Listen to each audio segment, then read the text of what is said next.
皆さん、こんにちは。みゆの日本語カフェへようこそ。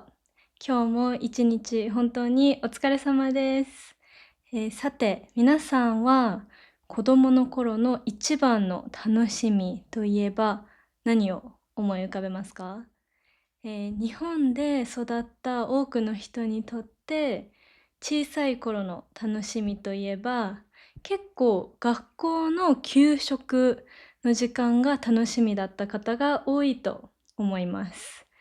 日本の学校給食は今や海外からも素晴らしい食育のシステムとしてものすごく注目されているのを皆さんご存知ですか？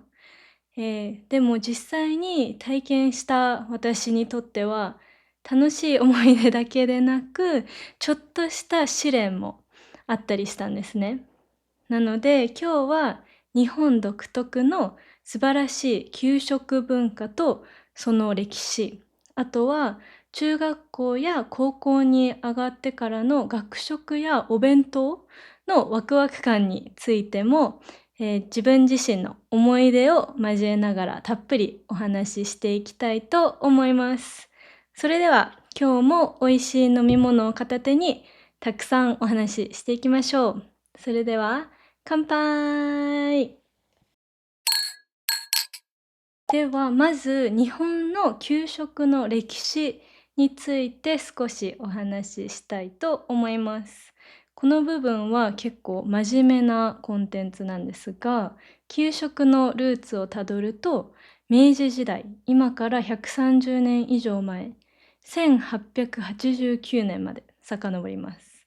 で、山形県の小学校でお弁当を持ってこられない貧しい子どもたちのためにおにぎりや焼き魚、あとお漬物を出したのが始まりだと言われています。で、その後、戦争によって一時的にそのシステムが中断されてしまったんですが、戦後の深刻な食糧難の時代に子どもたちの栄養状態を良くするために再開されました。で、その当初はアメリカなどから援助物資だった脱脂粉乳というミルクとか、あとはコッペパンが中心のメニューだったそうです。で、そこから時代がどんどん進むにつれて、1970年代の後半からは米飯給食、つまりパンだけではなく、温かいご飯も出るようになりました。日本は食育、つまり食事を通して健康的な食習慣や、あと食べ物、作ってくれた方々への感謝の気持ちを学ぶ、とても大切な教育の時間として位置づけられています。で、海外の学校だとカフェテリアに行って大人から料理をトレイに乗せてもらうスタイルが一般的ですよね。でも日本の小学校の給食はここが決定的に違います。で、何が違うかというと、なんと、給食は自分たちで準備をして、自分たちで片付けと掃除まで行うのが普通の、習慣です。で、クラスの中で週替わりで給食当番というものがあります。で、この役割が毎週決まっていて、当番になった生徒は白いエプロンと帽子、あとマスクをつけて大きな食缶や、あと食器を調理室というところまで取りに行きます。で、これが結構重いんですね。で、小学校1年生からこれが始まるので、本当に小さい子たちが頑張って一緒に、運んでいる姿をよく小学校では見かけます。で、当番になったら、教室でクラスメート全員の分を一人一人均等になるように、ようんですね。で、今は自分で量調整とかもできるみたいですが、私が小学校にいた時はあまりそれを決められなかったので、ちょっと大変でした。これはまた後で話します。で、その後、みんなで席について、教室に全員が揃ったら、先生がいただきますの挨拶を始めて、で、みんなでいただきますをして、で、楽しく食べた後は、自分たちで食器をきれいにまとめて戻します。で、さらにその後は、これは給食と少し関係ないんですが、お掃除の時間があります。なので、給食だけで終わらず、机をみんなで後ろに下げて、教室の床を雑巾がけしたり、あとはほうきで叩いたりします。で、この一連の流れが幼い頃からみんなで協力することであったり、あとは責任感を育む日本ならではの素晴らしい教育として、結構世界中でも絶賛されていると聞きました。と、ここまで素晴らしい文化としてご紹介してきましたが、少し私のリアルな思い出話も、シェアしたいと思います。で、まず小学校の時の給食の思い出なんですが、メニュー自体は本当に美味しかったです。で、たまに、カレーライスとかソフト麺とか、いろいろ美味しいメニューがあって、あとは日本の文化、例えばひな祭りとかの時は、そのテーマに沿った食事が出るんですけど、とてもそれはワクワクしていました。ただ、私にとってもう一つだけどうしてもきつかったルールがあって、それが残さず全部食べるということです。で、私が小学校の頃は、うーん、私の両親の時ほどは厳しくはなかったと思うんですけど、先生によって厳しさが違って、で、私の先生も一応、残したらダメっていうルールはあったので、食べ物を粗末にしないという教えがあって、もう全部食べるまで昼休みに行っちゃダメという雰囲気があったんですね。で、私は食べるのがそんなに早くないし、あと、どうしても苦手なメニューがある日、例えばアサリとか、あとイカとか私は苦手だったんですけど、もう、あとお腹がいっぱいになってしまうともう、そのお皿の上の食べ物と目を合わせて、どうしよう、もう食べれないって思いながら、もう泣きそうになりながら頑張っていました。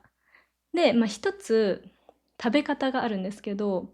おすすめはしないです。でも、もし本当に何かを食べないといけないっていう時は、給食に牛乳が絶対一緒に出てくるので、私はアサリを食べて、味がわからないように牛乳で流し込んでいました。全然美味しくないんですけど、本当にピンチの時は使えるアイディアです。で、今振り返ったら、先生たちが、その子供たちの好き嫌いをなくして健康に育ってほしいっていう、そういう親心のようなものだったんだろうなっていうのはよくわかるんですけど、ちょっと当時の小学生の私にとっては、昼休みのチャイムが鳴る中にもう頑張って教室で残って食べる給食はちょっと結構試練だったなと思います。で、最近の学校では無理に全部食べさせるんではなくて、最初から自分の食べられる量を調整して食べるという、なんか少しずつ柔軟に変わってきているみたいなので、安心かなと思います。で、そんな小学校は給食が多いんですが、例えば中学校、高校とどんどん上がっていくと、日本の学校の食事事情がまた少し変わります。で、これは地域や学校にもよるんですが、例えば給食ではなくて、お弁当や学食という新しい選択肢が登場するんですね。で、私は中学生の時は、学食か弁当か選べる、システムでした。で、これは当時その小学校の給食を毎日食べていた私からすると、すごい大人の階段を上ったような気がして、すごい嬉しかったのを覚えています。で、例えば、両親に作ってもらったお弁当を持って行ったり、あとは、まあ、自分が好きなものを入れてお弁当を作ったりもできるので、すごい楽しみでした。で、あとは、学生食堂なんですけど、まあ、魅力なのは何と言ってもすごいボリュームがあるんですけど、安いですね。で、これはどうやって買うかというと、食堂があるんですけど、券売機でまず食券を買って、で、私がよく食べてたのは温かいうどんとかカレー、あとはなんかカツカレーとかもあった気がします。で、それを注文するんですが、結構、まあ、日によってメニューが変わっていたり、あとはもうどれにしようか選ぶだけでも本当に楽しかったです。で、あとは購買っていうのもあって、購買は小さいスタンドみたいな感じでパンをたくさん売っているんですけど、もうすごい行列になるんですね、購買も。なので最初に、学食にするか購買にするか選んで、で、結構もうダッシュで向かってました。すごい行列ができるので。